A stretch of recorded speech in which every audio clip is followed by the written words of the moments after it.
தனுஷ் செய்வது பச்சை துரோகம். பிரபல தயாரிப்பாளர் பரபரப்பு பேட்டி. நடிகர் தனுஷ் குறித்து பிரபல தயாரிப்பாளர் கே. ராஜன் அண்மையில் அளித்துள்ள பேட்டி இணையத்தில் பரபரப்பை கிளப்பியுள்ளது. கார்த்திக் நரேனின் மாறன் படத்தை தொடர்ந்து சன் பிக்சர்ஸ் தயாரிப்பில் மித்ரன் ஜவஹர் இயக்கத்தில் திருச்சிற்றம்பலம் படத்தில் நடித்து வந்தார் தனுஷ்.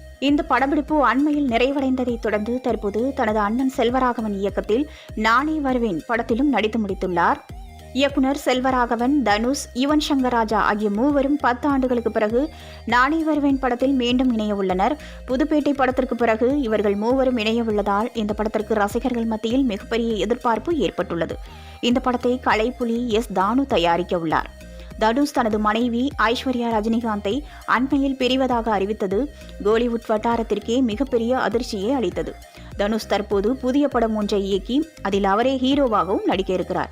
மேலும் தனுஷின் ஹாலிவுட் படமான தி கிரே மேனும் ரிலீஸுக்கு தயாராகி கொண்டிருக்கிறது.